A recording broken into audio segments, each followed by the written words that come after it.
नमस्कार, अभिवादन आपका। मैं दुर्गेंद्र चौहान हूं। देश और दुनिया में फैले हुए करोड़ों दर्शकों को कार्तिक पूर्णिमा और देव दीपावली की ढेर सारी शुभकामनाएं। मंथन में आज विषय है सुप्रीम कोर्ट का एक निर्णय, एक आदेश। आरक्षण हमेशा से देश का सबसे चर्चित विषय रहा है और विवादित भी कह सकते हैं, इसको विवाद भी इसको लेकर होते रहे हैं। एक बार फिर आरक्षण के मुद्दे पर सुप्रीम कोर्ट ने संविधान संशोधन पर मोहर लगा दी।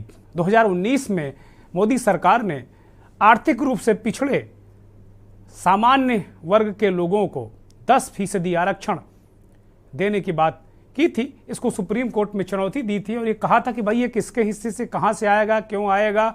फिर क्रीमी लेयर को लेकर बहुत सारे सवाल थे, लेकिन आज यानी सोमवार को सुप्रीम कोर्ट ने इस निर्णय पर मोहर लगा दी। चीफ जस्टिस यूयू ललित की अध्यक्षता वाली बेंच के जो 5 सदस्य हैं, इसमें 3 सदस्यों ने ये आरक्षण जारी रखने पर सहमति जताई और चीफ जस्टिस और एक अन्य जो न्यायमूर्ति भट्ट साहब, उनकी राय अलग थी। इससे इस फैसले का फायदा सामान्य वर्ग के लोगों को शिक्षा, सरकारी नौकरी और अन्य तमाम जगह मिलेगा। सबसे बड़ा सवाल है कि आखिर गरीबों को, गरीब सवर्णों को अगर इसका फायदा मिलेगा तो नुकसान किसे होगा? क्या इसका कोई राजनीतिक फायदा भी उठाने की कोशिश कर रहा है या इसका कोई राजनीतिक फायदा भी किसी को पहुंचने जा रहा है? मंथन आज इसी पर।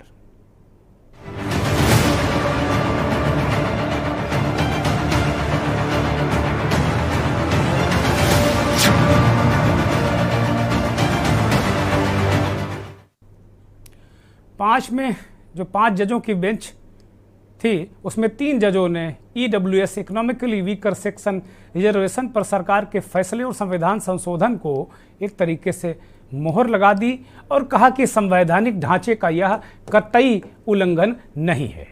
यानी कि ये फैसला आने के बाद अब ये तय हो गया है कि गरीब सवर्णों को, आर्थिक रूप से पिछड़े सवर्णों को या आर्थिक रूप से पिछड़े सामान्य वर्ग के लोगों को 10% आरक्षण जारी रहेगा। दरअसल 2019 के लोकसभा चुनाव से ठीक पहले नरेंद्र मोदी की अगुवाई वाली एनडीए सरकार ने सामान्य वर्ग के लोगों को आर्थिक आधार पर 10% आरक्षण दिया था और तब इसे क्रांतिकारी, भारत के इतिहास में क्रांतिकारी फैसला करार दिया गया था। इससे पहले ये चर्चा होती थी कि आरक्षण के पात्र सवर्ण भी हैं, वो गरीब लोग भी हैं जो दाने दाने को मोहताज हैं, खाने को मोहताज हैं, और आरक्षण का जो पैमाना है वो आर्थिक होना चाहिए। ये बहस कई बार छिड़ी, लेकिन ये परवान नहीं चढ़ सकी। 2019 में नरेंद्र मोदी की सरकार ने इसे परवान चढ़ाया।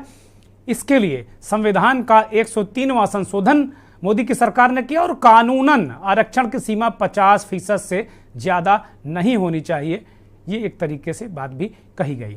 अभी देश भर में SC, ST और OBC वर्ग को जो आरक्षण मिलता है वो सीमा 50% के भीतर ही है। केंद्र सरकार ने के इस फैसले के खिलाफ सुप्रीम कोर्ट में 40 से ज़्यादा याचिकाएं दायर हुई थी। इन पर सुप्रीम कोर्ट ने पिछली 27 दिसंबर को अपना फैसला सुरक्षित रख लिया था तमाम दलीलों के बाद।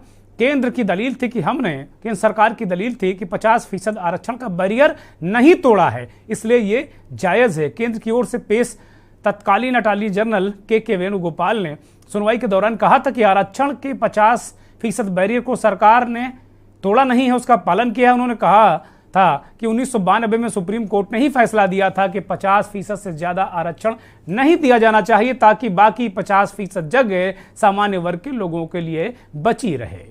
यह आरक्षण 50% में आने वाले सामान्य वर्ग के लोगों के लिए ही है, यह बाकी के 50 वाले ब्लॉक को डिस्टर्ब नहीं करता है, ये वेणुगोपाल साहब ने तब कहा था। 27 सितंबर को कोर्ट ने यह फैसला सुरक्षित रखा था। बेंच ने मामले कि 6.5 दिन तक सुनवाई की थी और फैसला सुरक्षित रख लिया था। CJI chief justice of India justice U U Lalit 8 नवंबर को, मंगलवार को रिटायर हो रहे हैं, यानी वो कल रिटायर हो जाएंगे।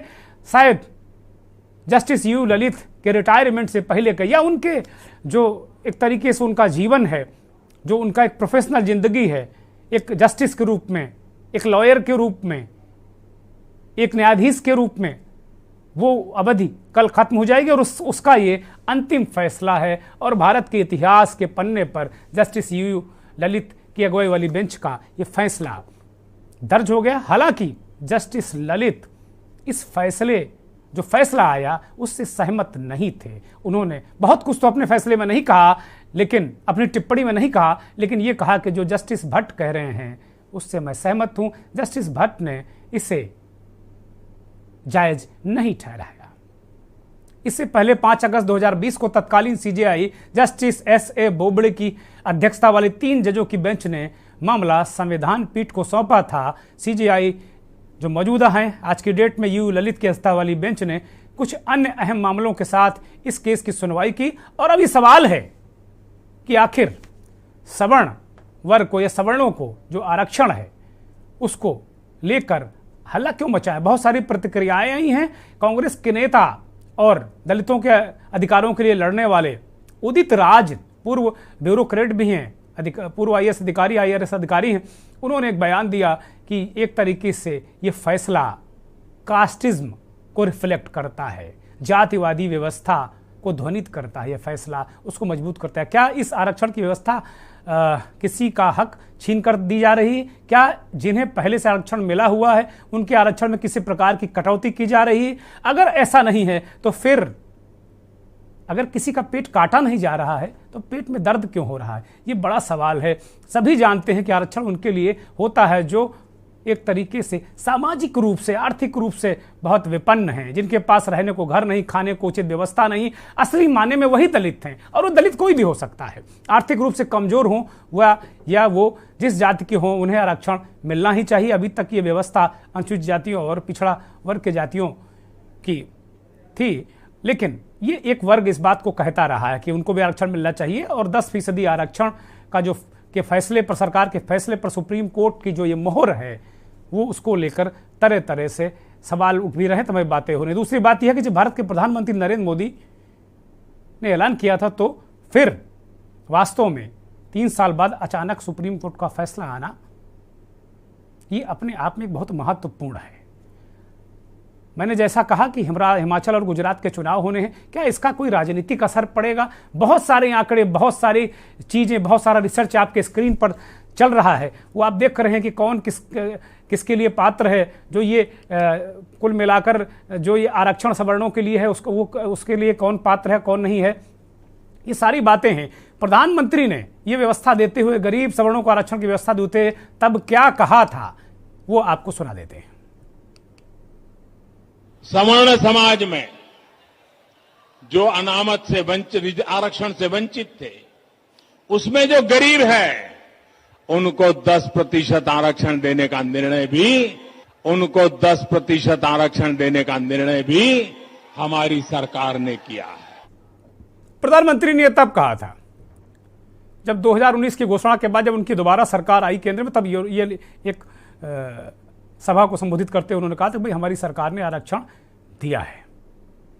और आज जब सुप्रीम कोर्ट ने संविधान संशोधन पर मुहर लगा दी, इसे जायज ठहरा दिया, तो कांग्रेस के नेता उदित राज की प्रतिक्रिया क्या आई वो सुनिए। लगा दी गई थी कि 50% का आरक्षण किसी भी स्थिति में क्रॉस नहीं हो सकता, पार नहीं हो सकता। आज कैसे पार हो गया? मैं ईडब्ल्यूएस गरीब सवर्णों के रिजर्वेशन के खिलाफ में नहीं हूं। मैं सवाल करता हूं कि 30 साल तक जो स्टैंड सुप्रीम कोर्ट था, आज अचानक बदल कैसे गया जब सवर्णों को रिजर्वेशन देने की बात आ गई? ये सवाल मैं आज करता हूं। अब संविधान की दुहाई दे रहे हैं, 30 साल तक तो इंदिरा साहनी के जजमेंट की दुहाई देते रहे। तो जब SC ST OBC का मैटर आता है तो सुप्रीम कोर्ट कुछ और हो जाता है, जब सवर्णों का मैटर आ जाता है तो सुप्रीम कोर्ट और हो जाता है। उस मानसिकता का मैं मानसिकता के ऊपर सवाल कर रहा हूं। जवाब सुप्रीम कोर्ट को देना चाहिए। गॉड नहीं है, देश के लिए अकाउंटेबल है, जनता के लिए अकाउंटेबल है, 85% के लिए अकाउंटेबल है, SC ST OBC के लिए अकाउंटेबल है। ये कोई भगवान नहीं। तो ये जातिवादी कैसे हो गए फिर? जातिवादी तो हुए अपने आप, वो तो अंधे को भी नजर आ रहा। भाई 30 साल तक तो आप इंदिरा साहनी के जजमेंट में लगी हुई शर्त को मानते रहे, अब आप क्यों नहीं? वो कैसे पलट गया? तो अगर आप इस फैसले के खिलाफ हैं, आपकी पार्टी तो आपके साथ नहीं खड़ी। अरे भाई, पार्टी की बात ही कहाँ से कर दिया आपने। मेरा ये निजी है, मैं लड़ता रहा हमेशा समाज की, और पार्टी कहे या न कहे सामने दिख रहा है सब कुछ। तो आप चैलेंज करने जाएंगे इस फैसले? नहीं, चैलेंज हम क्यों करेंगे, हम उन्हीं के खिलाफ चैलेंज करके क्या कर लेंगे। लगा दी गई थी क्योंकि 50%। उदित राज ने कहा कि भाई ये मेरा निजी मामला, मैं दलितों के अधिकारों के लिए लड़ता रहा हूं, और 30 साल तक एक फार्मूले को, इंदिरा साहनी फार्मूले को सुप्रीम कोर्ट फॉलो करता है, फिर अचानक वो सवर्णों का मसला आता है तो वो फिर प्रभावित हो जाता है। ये उनका सीधा आरोप है। खैर, ये उदित राज जाने कि भाई वो क्या कह रहे हैं, वो पूरे समझ बूझ के कह रहे होंगे, जो कह रहे होंगे उसके जिम्मेदार वो स्वयं है। मैं और के न्यूज़ इसका जिम्मेदार नहीं है। अब इस पर प्रतिक्रिया भारतीय जनता पार्टी के राज्यसभा सदस्य, बिहार के पूर्व उप मुख्यमंत्री सुशील मोदी ने दी है। सुप्रीम कोर्ट ने आज बहुमत से नरेंद्र मोदी सरकार के इस निर्णय की वैधता पर अपनी मोहर लगा दिया, जिसके द्वारा ऊंची जाति के गरीब लोगों को 10% का आरक्षण देने का निर्णय लिया गया था। हम इस निर्णय के लिए नरेंद्र मोदी सरकार को धन्यवाद देते हैं। भारत के सुप्रीम कोर्ट ने आज बहुमत से, तो सुशील मोदी ने कहा कि भाई नरेंद्र मोदी की सरकार ने जो निर्णय लिया था उस पर सुप्रीम कोर्ट ने मोहर लगा दी। इसके बाद जब क्या बचा है, वो कह रहे हैं कि वो नेता जो सवर्णों के आरक्षण के खिलाफ संसद से बाहर निकल गए थे, वॉकआउट किया था, अब वो किस मुंह से चुनाव में जाएंगे और सवर्णों का वोट मांगेंगे।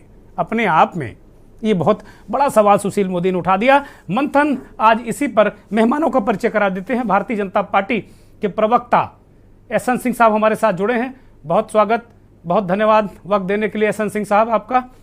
देश के जाने माने दलित चिंतक डीके आनंद साहब हमारे साथ जुड़ गए हैं। डीके आनंद साहब, बहुत स्वागत, बहुत अभिनंदन, और वक्त देने के लिए के न्यूज़ को बहुत आभार। डीके आनंद साहब आपका। आलोक भदौरिया जी, देश के जाने माने संपादक विश्लेषक जुड़ गए हैं। आलोक जी, बहुत स्वागत, बहुत अभिनंदन, बहुत आभार। चंद्रेश कुमार जी, राजनीतिक विश्लेषक हैं। चंद्रेश जी, बहुत स्वागत आपका, बहुत अभिनंदन और बहुत बहुत धन्यवाद आपका। बीडी नकवी साहब, कानून के जानकार, पूर्व जस्टिस, तमाम सामाजिक स्थितियों से बहुत वाकिफ। नकवी साहब, बहुत स्वागत, बहुत अभिनंदन और बहुत आभार आपका, बहुत धन्यवाद। हिमांशु भयानी साहब गुजरात से जुड़े हुए हैं हमारे साथ, आर्थिक पत्रकार हैं, देश के बहुत बड़े राजनीतिक विश्लेषक, आर्थिक पत्रकार और सामाजिक सिस्टम, सामाजिक व्यवस्था पर बहुत तगड़ी पकड़ है हिमांशु भयानी साहब के। बहुत स्वागत, बहुत अभिनंदन और के न्यूज़ को वक्त देने के लिए हिमांशु जी बहुत बहुत धन्यवाद। डीके आनंद साहब से इसकी शुरुआत करते हैं मंथन की। डीके आनंद साहब, एक फैसले पर, सरकार के एक फैसले पर सुप्रीम कोर्ट ने मोहर लगाई, 3 जज सहमत थे और 2 जज ने इसके विरुद्ध अपनी एक तरीके से राय दी, थोड़ा डिफर राय दी और कहा कि हम इससे सहमत नहीं हैं। मेरा ये सवाल है कि वो सरकार कह रही है कि भाई 50% आरक्षण की सीमा को हम तोड़ नहीं रहे हैं। अगर किसी गरीब को कोई सुविधा मिल जाती है, वास्तव में देखिए, जब बाबा साहब ने आरक्षण की व्यवस्था की थी तो उसका आधार था सामाजिक जो विद्रूपता थी, जो सामाजिक उत्पीड़न था, जो छुआछूत थी, बहुत सारे आधार थे। वो आर्थिक आधार कतई नहीं था, जहां तक मेरी जानकारी है। आलोक जी बहुत वरिष्ठ संपादक हैं देश के, वो बताएंगे। ये कोई आधार नहीं था, केवल ये था कि भाई जिस तरीके से सैकड़ों सालों से कुछ वर्ग विशेष को ऊंची जाति के लोग उत्पीड़ित करते हैं, अपमानित करते थे, उनका सामाजिक स्तर सुधर जाए। बाबा साहब की मंशा शायद ये रही होगी, जहां तक मैं समझ पाता हूं। मैं बहुत ज्ञानी आदमी नहीं हूं, आप जानते हैं इस चीज को। लेकिन अगर वास्तव में कोई पीड़ित है, शोषित है, आर्थिक रूप से विपन्न है और उसको कुछ मिल जाता है, तो इसमें दिक्कत क्या है? डीके आनंद साहब।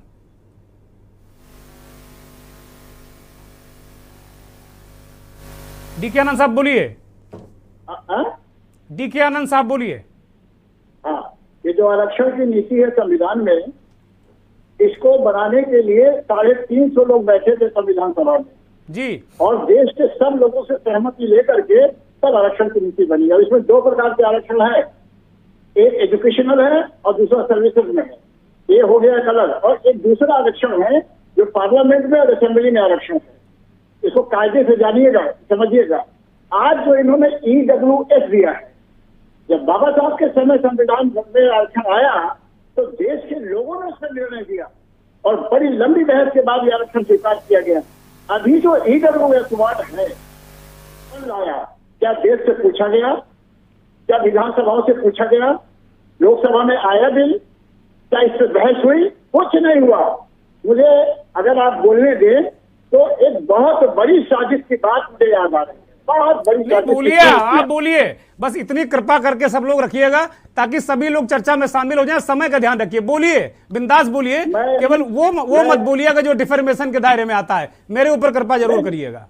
नहीं, आप चिंता मत करिए। नहीं, मैं बिल्कुल डरता नहीं हूँ, मैं बिल्कुल डरता नहीं हूँ, मैं चिंता भी नहीं करता। बोलिए। मैं भी किसी से नहीं करता हूँ, जो हो रहा है उस पर बोलूंगा मैं। बोलिए। देखिए, आरक्षण के बारे में बोलने जा रहा हूँ, आप इसको कायदे से समझिएगा। EWS ये फेल हुआ कि नहीं फेल हुआ?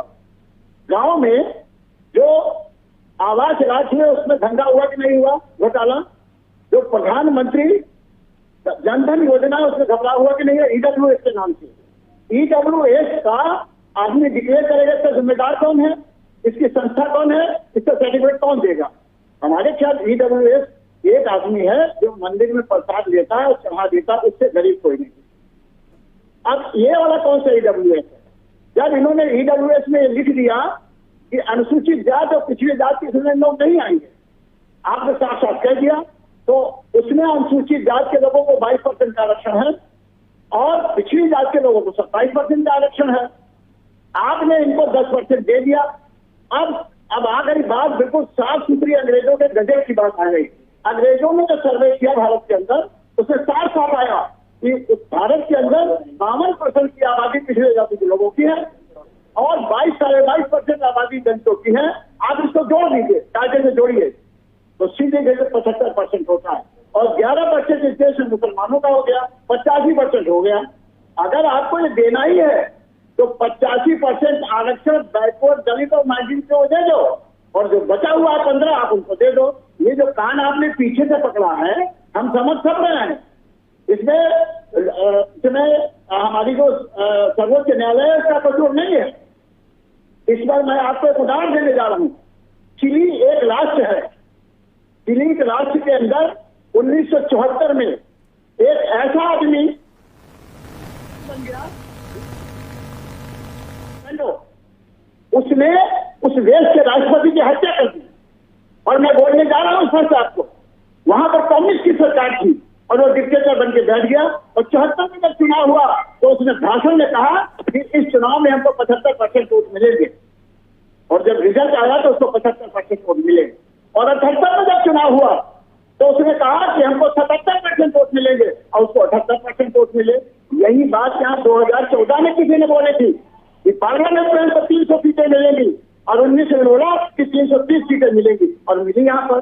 अब उसने प्रदेशों में क्या किया? वहां पर चिली में सारे पत्रकारों की हत्या कर दी, सारे विजिलेंट लोगों को जेल में डाल दिया। सुनिएगा, 2300 लोगों का मर्डर कर दिया, 27,000 लोग जेल में चले गए, 5 लोग चिली के लोग फ्रांस भाग गए, बर्बाद हो गया पूरा चिली। और जब वो हार गया चुनाव, वो जबरदस्ती राष्ट्रपति बना बैठा रहा और जब जनता घुसी तब वो भागा फ्रांस। और लोगों ने वहां के लोकतंत्र बचाया और प्रदेशों को अरेस्ट करा ब्रिटेन से। डीके आनंद साहब, जरा दूसरे लोगों को शामिल कर लेते हैं। आपकी बात लगभग मुझे लगता है पूरी आ गई है। नकवी साहब, कुल मिलाकर सुप्रीम कोर्ट ने मोहर लगा दी और आपने देखा कि भाई जो 3 जज साहबान ने एक बात कही, 2 जज साहबान उससे डिफर कर रहे थे, लेकिन ओवरऑल भाई गरीब को भी सुविधा मिलनी चाहिए ना। नकवी साहब अनम्यूट करिए। सुनो, नकवी साहब आवाज नहीं आ रही आपकी। कैमरा बंद है जो करने। नकवी साहब की आवाज नहीं मिल रही। आलोक जी को चर्चा में शामिल कर लेते हैं। आलोक जी, सरकार ने 2019 में ये जो निर्णय लिया उसके बाद आज उस पर मोहर भी लगा दी। बहुत सारी 40 याचिकाएं दायर थी, बहुत सारी उसमें बातें आई थी, लेकिन आज अंततः इसका पटाक्षेप हो गया। आलोक जी, देखिए, इसमें सबसे प्रमुख समझना पड़ेगा आरक्षण दिया क्यों गया था, संविधान में इसकी व्यवस्था या प्रावधान क्यों बनाया गया था। तो मुख्य तौर पे अगर आप डॉक्टर अम्बेडकर की अगर शब्दों पे भी अगर जाएंगे तो उन्होंने ये था कि आर्थिक सामाजिक बराबरी जो सालों से हो रही है, सैकड़ों सालों से हो रही है, उसको दूर करने के लिए आरक्षण की व्यवस्था की गई थी। अब सवाल यह है कि क्या आर्थिक व सामाजिक बराबरी क्या दूर हो गई? मतलब जो एक समानता का अधिकार, इसमें जो मूल भाव था, संविधान का जो मूल भाव था वो ये था कि समानता का अधिकार सबको दिया जाएगा। अब हम इसमें लौट के आ जाते हैं, जब वो ईडब्ल्यूएस के उसमें फैसले के गुणदोष पे नहीं जाता, मैं फैसले के आधार पे जाता हूँ। फैसला आधार है कि सरकार ने जो एक आधार बनाया था वो कि ईडब्ल्यूएस आपका 8 लाख की आय में आप ईडब्ल्यूएस के दायरे में आ जाते हैं। अब सवाल है 8 लाख का मतलब क्या हुआ, महीने का कितना हुआ, उसको 12 से भाग देंगे तो ये आ जाता है लगभग 66। अब आ जाइए देश की चीजों पे आ जाइए। दो चीजें, पहला, इस देश में 80 करोड़ लोगों को आप 5 किलो राशन दे रहे हैं, नंबर 1। इसको चलिए, एक मैंने तथ्य लाया, अब इसको किनारे हटा दीजिए, इस तथ्य को हटा दीजिए। अब आ जाइए दूसरा तथ्य, इस देश में जो सरकारी आंकड़ा है वो ये है कि 25,000 के आसपास कमाने वाले इस देश में उनकी संख्या 80%, यानी आप कितने लोगों को आरक्षण देने जा रहे हैं? 49.5% तो पहले भी था, 10% आप ले आए। अब 10% के दायरे में तो क्या हुआ, तो लगभग पूरा देश ही आ गया, लगभग पूरा देश आ गया। जिस देश में 80% समाज के लोग, 80% समाज 25,000 के आसपास कमाता है, तो ये तो ईडब्ल्यूएस के दायरे में तो आ ही गया। ईडब्ल्यूएस में तो महीने का जो औसत निकलता है वो 66,000 का निकलता है। अब चलिए, अब एक देश कैसा है, देश ऐसा है कि इस देश में जब इलाहाबाद में जरा सी फीस वृद्धि होती है, थोड़ी सी, ऐसा नहीं होता है कि उन्होंने वो 12 रुपए या कितना 22 रुपए की जगह उन्होंने 2,000 या 10,000 कर दी थी ना, 22 रुपए या कितना था, आप मेरे ख्याल से आपका टीम एक सही आंकड़ा दे देगी वो। तो वो जब थोड़ी सी जब वृद्धि हुई थी, प्रतिशत में ज्यादा हुई थी, मतलब वृद्धि उतनी हुई थी, तो तेंदुलकर समिति की जो रिपोर्ट है उसमें प्रतिदिन की जो कमाई है वो 29 रुपए ग्रामीण क्षेत्र में, और जो शहरी क्षेत्र है उसमें है 32 रुपए। उससे भी कम जब वृद्धि हुई थी तो इलाहाबाद में कितना बड़ा आंदोलन हो गया था। तो ये एक देश है, हमको ये समझना पड़ेगा। और जब आपकी जब 80% समाज जब 25,000 के आय में आ गया, तो अब आप ये देखिए कि आप कर क्या रहे हैं, क्या ये झुंझुना है? जब पूरा देश ही को आपने वो 10% वाले में ले आए गए हैं, तो इसका फायदा कितने लोगों को मिलेगा, नंबर 1। अब इसे एक चीज निकलती है, जो जहां तक मैं समझ पा रहा हूं, कि ये जो 2019 में जब इसको लोकसभा में जब पेश किया गया था 8 तारीख को, और राज्यसभा में पेश किया गया था 10 तारीख, आप ये जानते कितने घंटे बहस हुई थी? संविधान संशोधन बिल पर कितने घंटे बहस हुई थी? संविधान संशोधन क्या मामूली चीज होती है? आपने बहुमत के आधार पर आपने फटाफट फैसला ले लिया। अच्छा, दूसरी बात, ये गेंद एक ऐसी थी, ये एक ऐसी दुधारी तलवार थी कि इसका कोई विरोध तो कर ही नहीं सकता। इस देश में जिस तरीके का राजनीतिक सिस्टम है, पॉलिटिकल सिस्टम है, मल्टीपल पार्टी सिस्टम है, आप चाहे कुछ भी कर लीजिए, कोई भी पार्टी इसका विरोध कर ही नहीं सकती है, क्योंकि सबको अपने वोटों की चिंता है। मल्टीपल पार्टी में ये विरोध संभव नहीं था, नंबर 1। अब सवाल यह है, महत्वपूर्ण चीज है, समानता का अधिकार, जो संविधान की जो भावना थी, संविधान की भावना के साथ एक है समानता का अधिकार। क्या हम समानता का अधिकार दे पा रहे हैं? इस देश में असमानता कितनी ज्यादा हो गई है, ये आपकी ऑक्सफैम से लेकर सारी रिपोर्ट्स बताती हैं। आपके साथ में हमारे हिमांशु जी भी हैं, वो बहुत अच्छे डाटा भी दे देंगे, ये हम लोग कई बार आ चुके हैं एक साथ। तो असमानता तो इस देश में बहुत ज्यादा है। ऑक्सफैम की जो इनइक्वालिटी रिपोर्ट आप देखिए, कितने आय कितने लोगों में सिमट जाती है। तो सवाल है कि ये क्या ये वास्तव में पॉलिटिकल ही हथियार रह जाएगा, या वास्तव में लोगों की दशा को सुधारने का काम है? ठीक बात है, बहुत बहुत महत्वपूर्ण सवाल आलोक जी ने उठाया। नकवी साहब शायद मुझे सुन पा रहे होंगे। नकवी साहब, सुप्रीम कोर्ट ने मोहर लगा दी 3 और 2 के मुकाबले, और जस्टिस यूयू ललित, जिनका आज आखिरी दिन था कोर्ट में, कल रिटायर हो जाएंगे, वो इससे सहमत नहीं थे। एक जज होने के नाते, एक न्यायविद होने के नाते फैसले को कैसे आप देखते हैं, और इसका सामाजिक एस्पेक्ट क्या है? नकवी साहब। देखिए दुर्गेश जी, ये बड़ी इंपॉर्टेंट बहस है, इसके कई एंगल हैं। एक तो एंगल ये देखना होगा कि 10% उन्होंने ईडब्ल्यूएस के लिए कर दिया। अगर हम 100 पोस्टों में 10% कर दें, तो 50 अगर % में जनरल कैटेगरी है, तो उसको 20% रिजर्वेशन मिल गया। मैंने जजमेंट अभी पढ़ा नहीं है, डिटेल देखना पड़ेगी, एक बात। दूसरी बात यह है, सरकारी नौकरी सरकार खत्म कर रही है, तो रिजर्वेशन चाहे जनरल को हो, बैकवर्ड को हो, दलित को हो, उसके कोई मान ही नहीं रह जाते। मैं होम मिनिस्टर को सुन रहा था अभी 2-1 दिन पहले, वो कह रहे थे कि साहब इंडस्ट्रियल फोर्सेस के लोग और प्राइवेट एजेंसीज सिक्योरिटी में काम करेंगी कंट्री के अंदर, और हल्के हल्के गवर्नमेंट जो CISF है वो खत्म होता जाएगा और प्राइवेटाइजेशन होता जाएगा। तो ये बताइए, एक तरफ नियत ये है, दूसरी तरफ काम ये है, तो सरकार की नियत और नीति में बहुत बड़ा फर्क है, हाइट्रस है। जो बात अभी कही हमारे स्पीकर ने कि हमारी संविधान की भावना है कि सब की ग्रोथ हो, सब आगे चले, समानता, इक्वलिटी ऑफ अपॉर्चुनिटी, ये सब मिलनी चाहिए। इसके अंदर जो यार्डस्टिक रखा है, अब आप ये बताइए 8 लाख रुपए कमाने वाला, ये तो थोड़ा सा ज्यादती है गरीब के साथ, जो हमारा हाई कास्ट का है जो भी है, तो ये लिमिट थोड़ी सी नीचे होनी चाहिए थी, ये कम होना चाहिए था। और टाइम बाउंड होना चाहिए। टाइम बाउंड नहीं है कोई चीज, टाइम बाउंड नहीं है उसके अंदर। और दूसरी बात जो मैं कहूंगा कि कॉन्स्टिट्यूशन में सोशली और इकोनॉमिकली बैकवर्ड बेसिक प्रोविजन तो ये था, अब सुप्रीम कोर्ट ने कह दिया तो उसके बाद क्या कहे, बाबरी मस्जिद का जजमेंट हो गया तो हम क्या कहें, कंटेम्प्ट होगा। इस हिंदुस्तान के अंदर खराबी है कि कंटेम्प्ट जो एक्ट है, कोड ऑफ कंटेम्प्ट एक्ट है, वो उसको सुप्रीम पार्लियामेंट को अमेंड करना चाहिए ताकि ट्रुथ इंसान कह सके। सुप्रीम कोर्ट के जजमेंट के बाद अब हम किसी की ये औकात नहीं है कि वो सच बोल सके उसके, क्योंकि कंटेम्प्ट का वो मुजरिम हो जाएगा और उसको सुप्रीम कोर्ट जेल में डाल देगा। तो मेरा तो ये कहना होगा इस डिबेट में, पार्लियामेंटेरियंस को अमेंड करना चाहिए, supreme court effective, parliament effective होनी चाहिए। और जो डिबेट अभी अच्छी बात कही गई, उस पर डिबेट ही नहीं हुई। अरे भाई, अगर आप ऑनरेबल सुप्रीम कोर्ट ये मानता है कि EWS के लिए होना चाहिए, तो हाई कोर्ट और सुप्रीम कोर्ट जजेस के अपार्टमेंट में क्यों रिजर्वेशन नहीं होना चाहिए? गरीब, सवर्ण का, दलित का, पिछड़े का, बताइए आप। कुछ है रिजर्वेशन हिंदुस्तान में हर जगह लागू होगा। ऑनरेबल सुप्रीम कोर्ट देखेगा, सरकार देखेगी, लेकिन साहब हाई कोर्ट जज, सुप्रीम कोर्ट जज के लिए हम तो कोलिजियम सिस्टम बनाएंगे। हमें कैसा सिस्टम बनाएंगे कि हमारे भाई भतीजे वास्ते चीजें बाहर न जाए। ब्रेक का इशारा हो रहा है नकवी साहब, कंटेम्प्ट हो जाएगा आप पर निश्चित तौर पे, जो आप बोल रहे हैं कंटेम्प्ट हो जाएगा।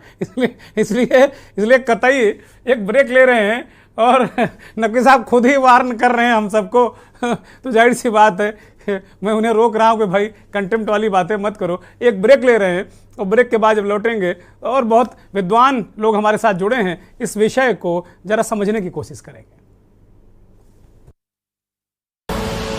आप देख रहे हैं के न्यूज, खबरों का सारथी। देखें कौन नया खिलाड़ी आया है, समझा देते हैं, प्यार से समझाएंगे। ये तो अपनी जुबान है। जुबान एक हो तो दिल भी एक होने चाहिए। विमल, बोलो जुबान केसरी। गोल्डी हिंग का तड़का लगे तो सभी दबा के खाते हैं। गोल्डी हिंग, कण कण में जान।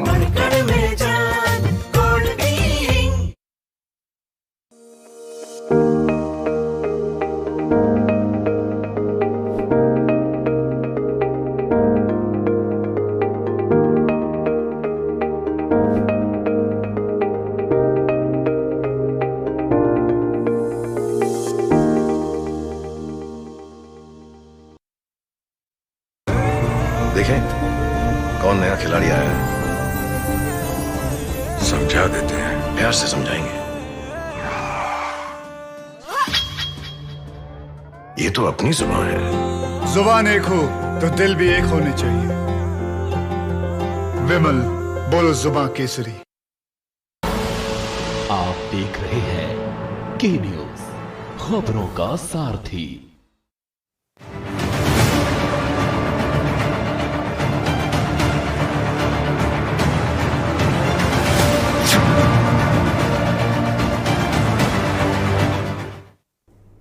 ब्रेक से वापस आ गए। हिमांशु बयानी जी के पास चलेंगे, गुजरात से हमारे साथ सीधे जुड़े हैं।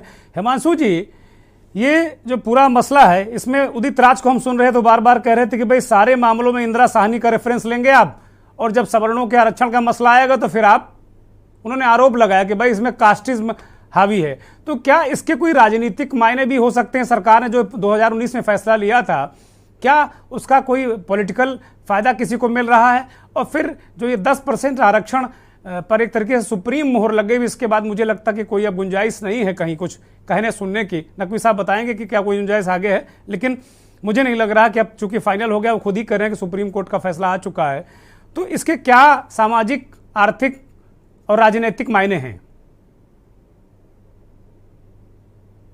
हिमांशु भयानी जी।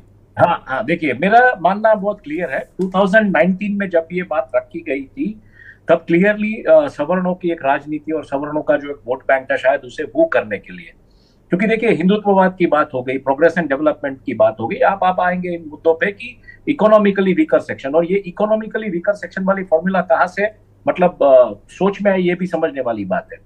पटेलों का आंदोलन हुआ था 2017 में गुजरात में, तब भी ये फॉर्मूला दी गई थी कि इकोनॉमिकली वीकर सेक्शन है, उसको हम ये लाभ देना चाहेंगे। मराठा आंदोलन जो हुआ था उसमें भी ये बात आई थी, और गुर्जरों का जो आंदोलन हुआ उसमें भी ये बात आई थी। तो कहीं ना कहीं भारत में जैसे अलग अलग तबके और अलग अलग जातियां जब अपने रिजर्वेशन को लेके या उनकी जो पॉलिटिकल डोमिनेंस है वोट बैंक के रूप से, जब वो बात आई, तब जाके एक बात आ गई कि इकोनॉमिकली वीकर सेक्शन, मतलब economically weaker section of general category में कोई भी कम्युनिटी, चाहे पटेल हो, गुर्जर हो या मराठा हो या कोई भी, तो हम इकोनॉमिकली वीकर सेक्शन को ये लाभ देंगे। अब जाके सुप्रीम तक चैलेंज हुआ, सुप्रीम कोर्ट ने आज ये फैसला सुना दिया कि इसमें कोई वायलेशन नहीं है कॉन्स्टिट्यूशन का, और ये मतलब 10% जनरल कैटेगरी को मिलेगा।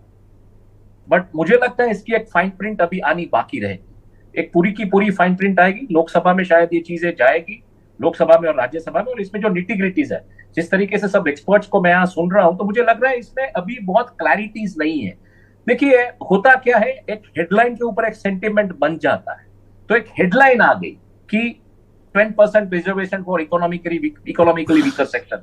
अब ये चीज, ये ऐसे वक्त पे ये फैसला आया है कि गुजरात में भी चुनाव होने जा रहे हैं। गुजरात में प्रोग्रेस एंड डेवलपमेंट बनाम बेसिक्स की राजनीति। अब बेसिक्स की राजनीति ऐसी है कि आपको मतलब कॉन्स्टिट्यूशनली जो आपका राइट है, यानी कि portable drinking water, subsidise electricity, right to education and free health, तो ये मुद्दे जिस तरीके से तूर पकड़ रहे हैं, उसमें डेफिनेटली सवर्ण, मिडिल क्लास सवर्ण और लोअर इकोनॉमिकली लोअर सेक्शन में जो सवर्ण बैठे, वो भी शायद इस मुद्दे पर जा सकते हैं।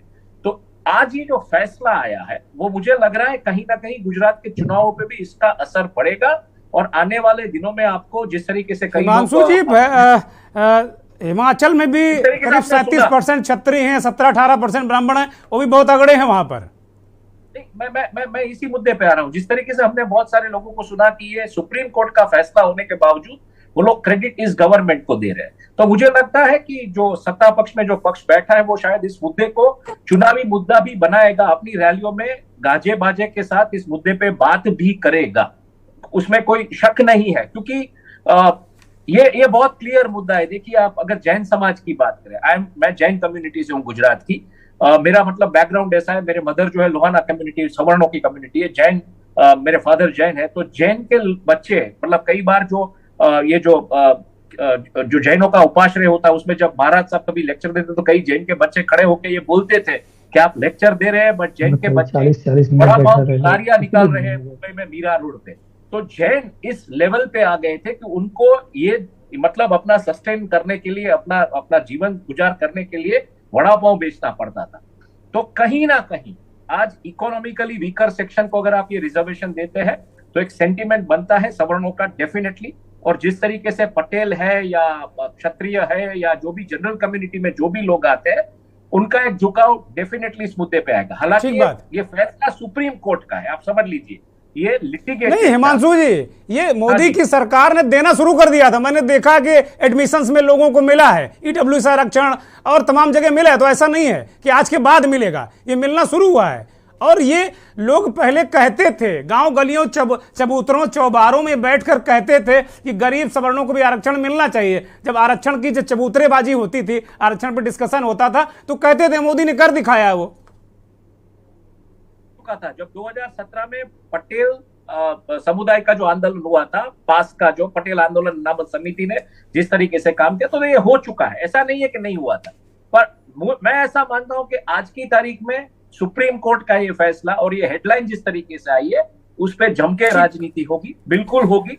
और मुझे लगता है कि सवर्णों में कहीं ना कहीं इसका बेनिफिट आपको देखने को शायद मिले जब 1 दिसंबर को और 5 दिसंबर को जब चुनाव है गुजरात। ठीक हिमांशु जी, लौट कर आते हैं। एक चंद्रेश जी से कमेंट ले लेते हैं, फिर सारे जो हिसाब किताब है बीजेपी के प्रवक्ता एसएन सिंह साहब हैं उनसे कर लेंगे, हालांकि वो काफी देर से इंतजार कर रहे हैं। चंद्रेश जी, एक तो पहली प्रतिक्रिया इसको लेकर कि एक कुल मिलाकर सुप्रीम कोर्ट ने मान लिया कि संविधान संशोधन जो किया गया था वो गलत नहीं था और किसी का हक तो मार नहीं रहे हैं, वो कह रहे हैं भाई किसी के कोटे से या किसी का पेट हम काट नहीं रहे हैं। चंद्रेश जी, देखिए, ईडब्ल्यूएस रिजर्वेशन को लेकर जो भ्रांतियां बनाई जा रही है उसमें क्लैरिटी का अभाव है। आपने शुरू में 2 स्पीच सुना, एक प्रधानमंत्री मोदी जी का, एक सुशील मोदी जी का, दोनों भाषण झूठे थे। ईडब्ल्यूएस रिजर्वेशन केवल सवर्णों के लिए नहीं है, वो सबके लिए है।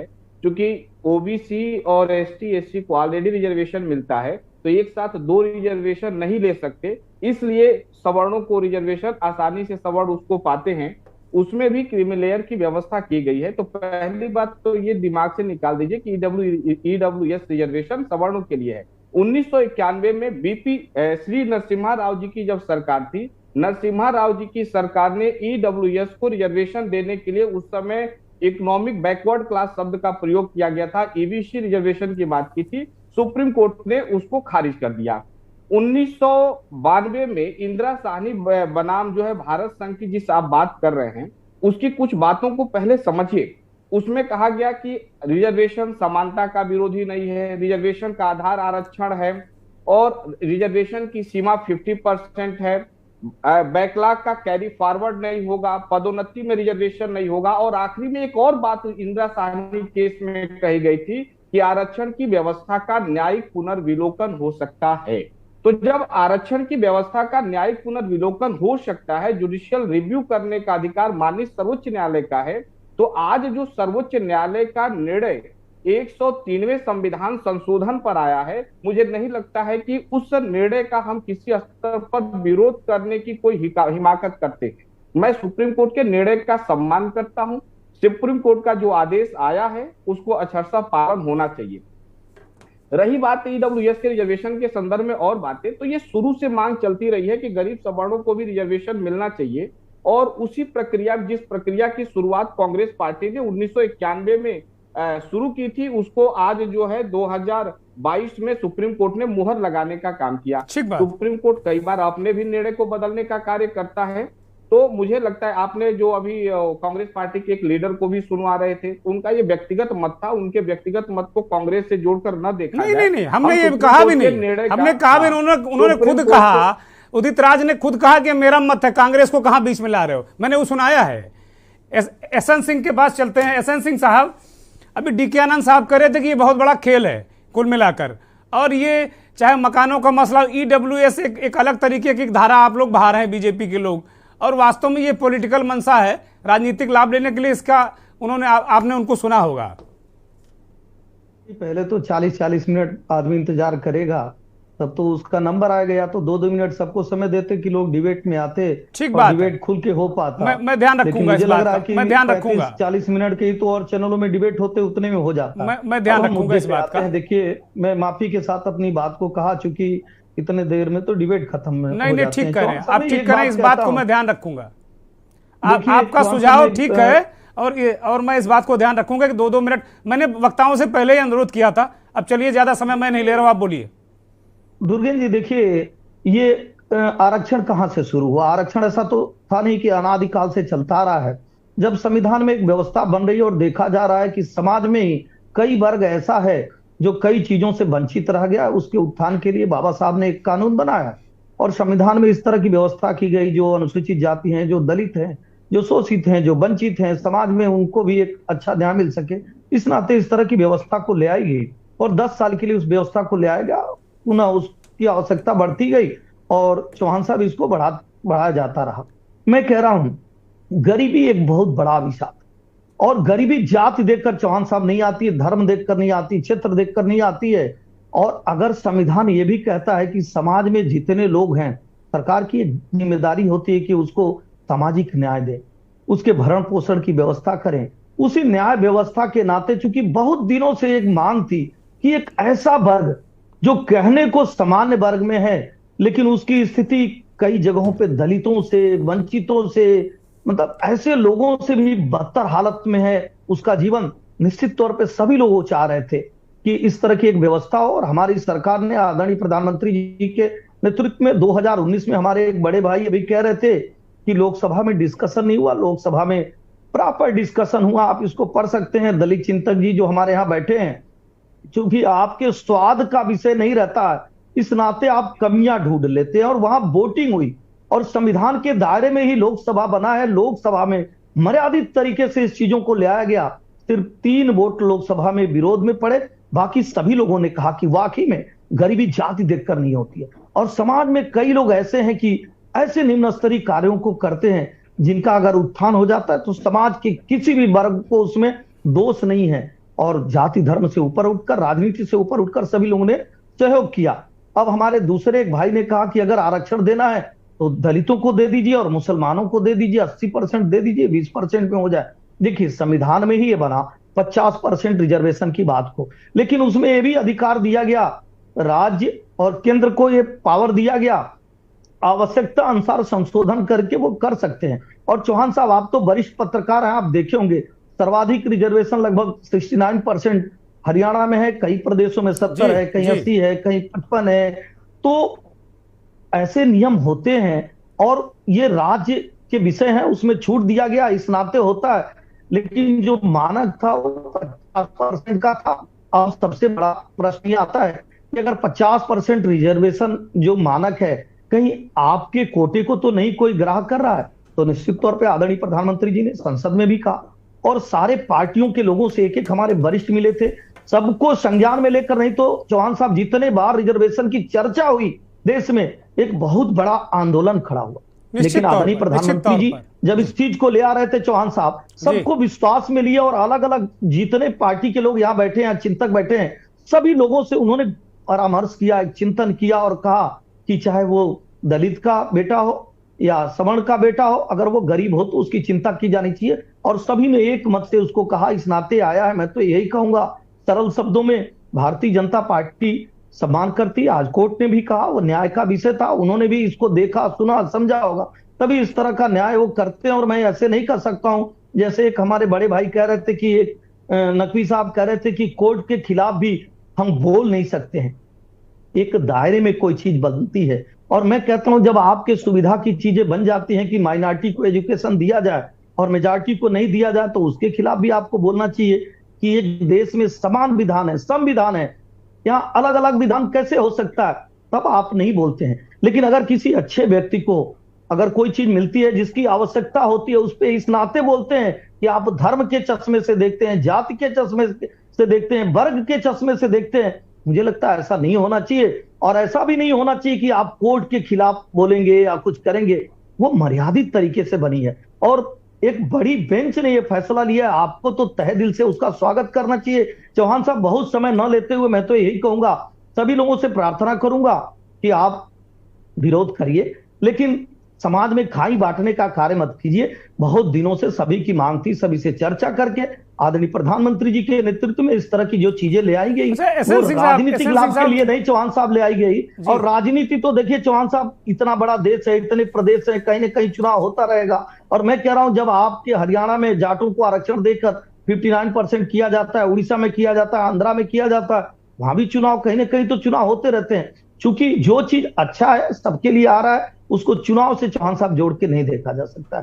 जी, अपना सवाल पूछिए चौहान साहब। ठीक ठीक, मेरा कहना था, चंद्रेश जी जैसे कह रहे थे कि भाई इसका लाभ जरूर सवर्णों को मिल रहा है, लेकिन ये ईडब्ल्यूएस में सभी शामिल हैं। देखिए, चंद्रेश जी भी अच्छा कह रहे हैं, कोई दिक्कत नहीं। ईडब्ल्यूएस क्या है भाई? जो 50% रिजर्वेशन है वो अलग है, लेकिन कई लोग ऐसे हैं जो बर्फ बेचते हैं, जिनके पास 200 की आमदनी नहीं है, जिनके पास 40 रुपए की आमदनी नहीं है, जो अपने बच्चे को पढ़ा नहीं सकते हैं। तो क्या जितने हमारे बड़े भाई यहाँ बैठे हैं, क्या एक सामाजिक ताने बाने को सुदृढ़ करने के लिए उनको तो ये चिंता नहीं कर सकते हैं कि समाज में जो गरीब हो गया, जाति देखकर गरीब नहीं हुआ, जो गरीब हो गया हम उसकी चिंता करें? इसकी चिंता नहीं करें एसएन सिंह साहब। चंद्रेश जी कह रहे हैं कि भाई आप लोग इसको इसको आप पेंट मत करिए कि नहीं सवर्णों के लिए हमने आरक्षण कर दिया, आपने गरीबों के लिए आरक्षण कर दिया।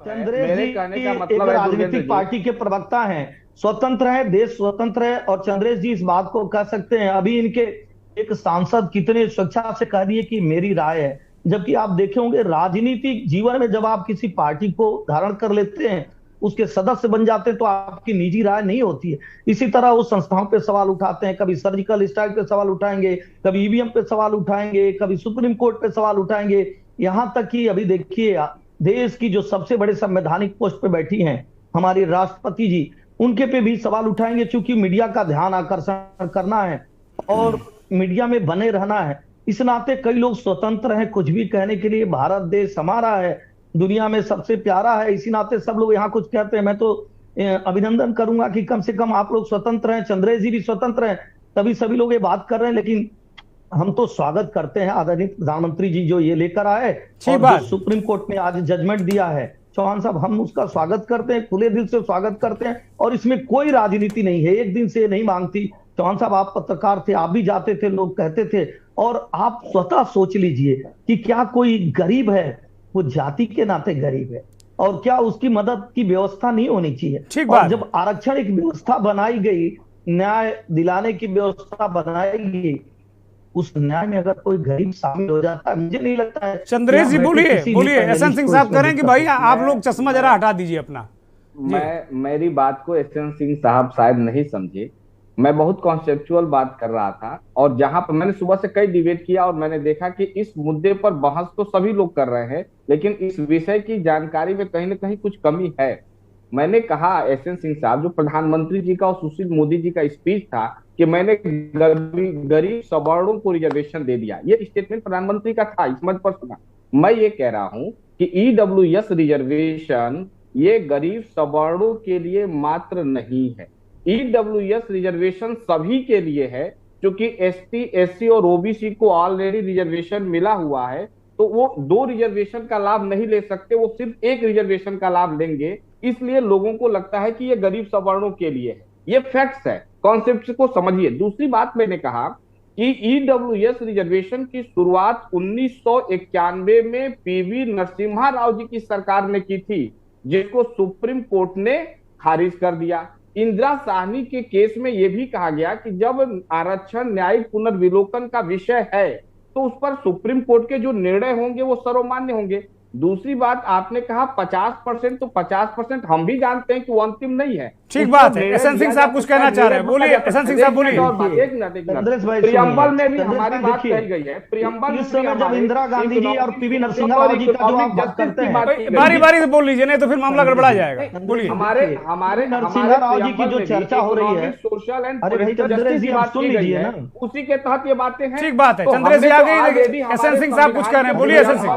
पूरा 1 घंटे मौका दे दिया जाएगा, तब आपकी बात समाप्त होगी, आपकी बात समझ गए। चंद्रेश जी बोल लीजिए भाई, एसएन सिंह साहब को बोल लीजिए, वो ऐसे ही बहुत देर से वेट कर रहे हैं और आज कुपित भी हो रहे हैं कि हम ना समझ हैं, हमारे पास इतनी समझ है कि हम आपकी बात समझ पाए, और हम ये न कहें कि देश के संसाधनों पे का अधिकार है। फिर भी हाथ जोड़ के कह रहा हूं, आप सुनिए। देखिए, कानून बनाने का अधिकार किसको है? लोकसभा को है, राज्यसभा को है, फिर राष्ट्रपति उस पर मुहर लगाते हैं। तो जो उस समय नरसिम्हा राव जी, वो कथनी था, करनी नहीं था, करना नहीं चाहते थे।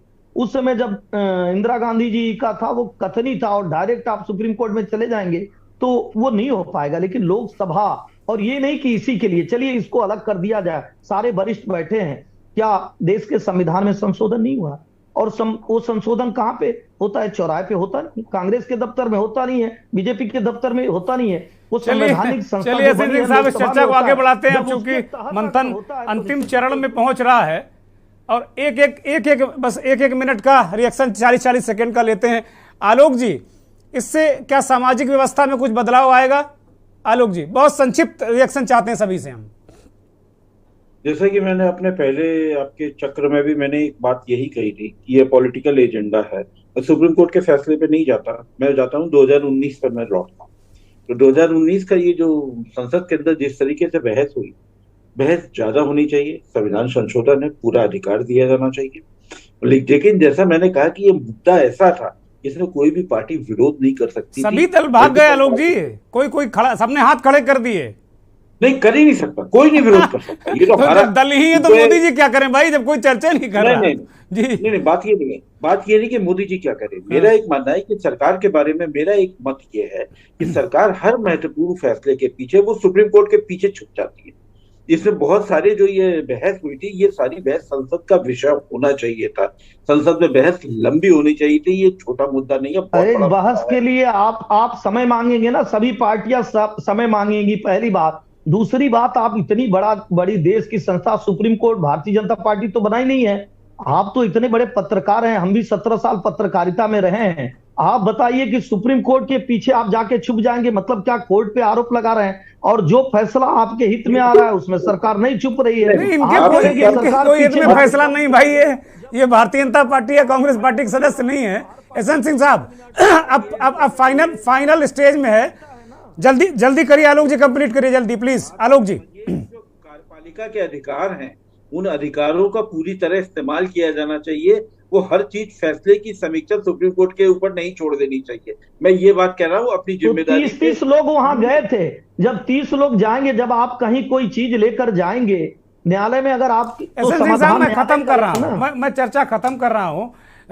नकवी साहब, आलोक जी ने कहा कि भाई ये आड़ नहीं लेनी चाहिए, सरकारों को इस पे लोकतांत्रिक व्यवस्था करनी चाहिए। जी बिल्कुल सही कहा। ये जो बात अभी हमारे साथी कह रहे थे कि साहब पार्लियामेंट में क्या हुआ, हमने देखा किसान बिल पर जो राज्यसभा में मेजोरिटी नहीं थी तब भी वॉइस वोट से पास करा लिया था, बाद में मौखिक आई और किसान बिल सब रिजेक्ट करने पड़े गवर्नमेंट को। ये थी मोदी सरकार की करिश्मा। आपको किसी बात की जानकारी ही नहीं है, एक पैसे की आपको जानकारी नहीं है कि लोकसभा में अगर बहुमत नहीं रहेगा तो पास कैसे हो जाएगा, आपको जानकारी नहीं है। मैं बता रहा हूँ, बिल्कुल सच की बात कर रहे हैं। और तमाम ऐसे बिल पास हुए जो आपके हित में है, वो ठीक है। अरे सुन लीजिए भाई यशवंत सिंह साहब, मत भड़किए भाई, सुन लीजिए। सरकार की जहां तक बात है, जुडिशियल अकाउंटेबिलिटी की बात है, मैं ये कह रहा हूँ सुप्रीम कोर्ट का फैसला आ गया, उसमें कोई डिबेट नहीं, लेकिन यह है कि 10% आपने दिया है या 10%। मैं उस पर बहस कर ही नहीं रहा हूँ नकवी साहब, मैं सामाजिक एस्पेक्ट पे बात कर रहा हूँ कि समाज पर इसका क्या असर पड़ेगा। समाज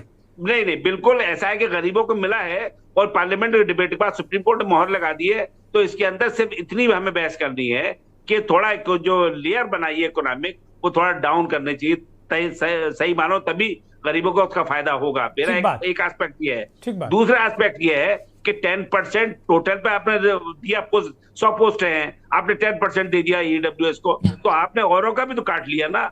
अगर अमंग जनरल 50 पोस्ट है, उसमें से 10% होना चाहिए, वो 5 होगा। मेरा इतना कहना है, मैंने जजमेंट पढ़ा नहीं है, इसलिए मैं बहुत बड़ी ऐसी बात नहीं कहूंगा कि जो ऑनरेबल सुप्रीम कोर्ट जजमेंट के स्पिरिट के खिलाफ। ठीक बात, हिमांशु बयानी जी बहुत जल्दी में जी फाइनल कमेंट। बहुत क्लियरली सभी लोगों को सुनने के बाद एक चीज आती है जहन में, जिस तरीके से कि जैसे सिंह साहब ने कहा कि इस पे बहस हुई है लोकसभा में, मैं डाउट नहीं करता हूँ हुई होगी, लेकिन जिस तरीके से एक हेडलाइन मैनेजमेंट अभी हुआ है, उसको शायद आपको निटी-ग्रिटीज और उसको एक डिटेल्स में लेके आना पड़ेगा। जैसे भदौरिया साहब ने भी बोला कि ये महज एक जिसको बोले कि एक अनाउंसमेंट ना रह जाए, इम्प्लीमेंट होना जरूरी है। तो ये बहुत क्लियर है कि इम्प्लीमेंट होना जरूरी है, और इम्प्लीमेंट आप किस तरीके से करेंगे, क्योंकि इसका कोई विरोध नहीं करने वाला है, ये बहुत क्लियर बात है। तो इम्प्लीमेंट कैसे होता है ये देखना जरूरी है मेरे ख्याल से। ठीक बात है। डीके आनंद साहब, समाज में क्या असर पड़ेगा इसका, सीधा सवाल, कोई मतलब दाएं बाएं नहीं। देखिए, इसका असर तो पड़ चुका है, अब पड़ेगा क्या। अब इसमें साफ साफ नजर आ रहा है कि जो बात 1970-71 में कही गई थी, ये जो बोल रहे हैं सच नहीं बोल रहे हैं। वीकर से जो बताया नो कि आर्थिक दृष्टि से कमजोरी है, गरीबी है, अगर ये बात साबित हो गई है कि देश में आर्थिक स्थिति खराब है, तो सरकार एक बेकार सरकार है। और अगर ये मान रहे हैं कि आर्थिक दृष्टि के लोगों को कुछ दिया जाना चाहिए, तो इस पर मैं अपनी बात रखना चाहता हूं। ये आरक्षण देने से काम नहीं चलेगा। आओ, अगर दम है मोदी सरकार में तो धन और धरती का बंटवारा कर दें बराबर। हमको आर्थिक नहीं चाहिए, हमको सम्मान चाहिए, हमको रिजर्वेशन नहीं चाहिए। हमको रिजर्वेशन संविधान से इसीलिए मिला है कि हमारा अपमान हो रहा था, हमको रिप्रेजेंटेशन इसीलिए मिला है। आओ, हमको सम्मान दे दो, रिजर्वेशन सब तुम ले जाओ, और धन और धरती का बंटवारा हम करा के रहेंगे। ये हमारा हक है, हम इसमें लेंगे बराबर। ये सुप्रीम कोर्ट ने जजमेंट दिया है। हिमांशु जी कुछ कहना चाह रहे हैं, हिमांशु जी कुछ कहना चाह रहे हैं, बोलिए। कि मुझे एक डिबेट में जाना है तो मैं निकल रहा हूं डिबेट। अच्छा ठीक है, बहुत धन्यवाद, बहुत धन्यवाद। एहसान सिंह साहब कुछ कहना चाह रहे हैं, उंगली उठा रहे हैं, बोलिए। देखिए, मैं अभी हमारे बड़े भाई दलित चिंतक जी से कहूंगा कि पूरी दुनिया में कोई ऐसी कंट्री बता दीजिए जहां अमीर गरीब नहीं हो, और इस नाते आप सरकार पे सवाल उठा नहीं सकते हैं। मैं तो यही कहूंगा कि आप और सरकारों की तुलना कर सकते हैं भारतीय जनता पार्टी की सरकार से, किस तरह से जो अंत्योदय की परिकल्पना है, सभी चीजें जो है वो गांव गरीब किसान की खुशहाली के लिए किया जा रहा है, सबके कल्याण के लिए किया जा रहा है। अगर किसी एक योजना पे आपको आपत्ति हो तो आप उस पर सवाल उठाइए। इसमें भी आप ये सवाल नहीं उठाए कि इसमें दिक्कत क्या है, कोई ये नहीं बताया कि इसमें दिक्कत क्या है। भारतीय जनता पार्टी जो है ईडब्ल्यूएस का राजनीतिकरण कर रही है। इसकी शुरुआत पीवी नरसिम्हा राव जी ने किया था। सुप्रीम कोर्ट के अड़चन के वजह से बहस थोड़ा सा दूसरी तरफ चली जाएगी। करते हैं कि नहीं करते हैं, मुहर लगा दिया। आप इसका स्वागत करते हैं कि नहीं करते हैं? आप लोकसभा में क्यों नहीं लेके आए? स्वागत करते हैं भाई, आप लोकसभा में क्यों नहीं लेके आए? भी हम तो कह रहे हैं माइनॉरिटी के लिए 10 कानून लेकर आए, लेकिन आप इसको क्यों नहीं लेकर आए? आप इस पर डिस्कशन कराइए। माइनॉरिटी के लिए 10 कानून आप स्टेट गवर्नमेंट में आते, राज्यों से लेते। चलिए, किसी की आवाज सुनाई नहीं पड़ रही है, दर्शक सुन नहीं पा रहे हैं। डीके आनंद साहब भी कुछ कह रहे हैं, जरा उनको सुन लीजिए प्लीज। एहसान सिंह साहब ने अपनी बात कर दी, चंद्रेश जी ने अपनी बात कर दी, डीके आनंद साहब को सुनिए। मत दबाइए आवाज उनकी भाई, उनकी आवाज मत दबाइए, यही तो समस्या है उनकी कि आप बोलने नहीं देते उनको। मैं दबा नहीं रहा हूं भाई, मेरी बात सुनिए। नहीं, मैं आप ही के लिए कह रहा हूं कि आप जो बार बार कहते हैं ना मैं अपना अधिकार लेकर रहूंगा, तो अधिकार नहीं मिल रहा आपको ना। करते एक अध्यादेश लाके आपने डाल दिया जबरदस्ती। जबरदस्ती डालने से क्या मतलब होता है? चलिए ठीक है, ठीक है, बहुत बहुत शुक्रिया एहसान सिंह साहब, आपका बहुत शुक्रिया। चंद्रेश जी आपका बहुत शुक्रिया। डीके आनंद साहब, आलोक जी, नकवी साहब और हिमांशु बहनी साहब, आपका भी बहुत शुक्रिया। शुक्रिया उन करोड़ों दर्शकों का जो के न्यूज़ को देखते हैं, हमारा खास कार्यक्रम देखते हैं। एक पैनलिस्ट ने कहा कि एक लंबी अवधि हो जाती है, हम लोगों को एक राउंड पूरा नहीं कर पाते हैं। कल से इस बात का ध्यान रखेंगे कि लोग अपनी बात छोटी कहें, कम शब्दों में कहें। मैं निवेदन करता हूं, लेकिन शायद लोग उस पर टिक नहीं पाते हैं। मैं कल से कोशिश करूंगा कि इस चर्चा में पहले ही राउंड में लोग शामिल हों और सवाल का जवाब छोटे छोटे हों, ताकि चर्चा और गतिशील हो। अब वक्त हो चला है चलते चलते का, और चलते चलते में हम भारत जोड़ो की एक तस्वीर आपको दिखाएंगे। मैं अपने कंटेनर में रह रहा था 30 दिन से, मैं अपने कंटेनर में था। दिवाली ब्रेक पर घर गया तो लगा कि मुझे कंटेनर में वापस जाना है। भारत जोड़ो यात्रा देश से जुड़ते, देश को जोड़ते भारत यात्रियों को एक परिवार की तरह ले रही है। और ये जो बात मैंने कही, ये राहुल गांधी कह रहे हैं। अपने साथियों के बीच उनका कैसा कन्वर्सेशन है, कैसे सवाल जवाब हैं, इसके साथ आपको छोड़े जाते हैं। बहुत बहुत धन्यवाद, नमस्कार।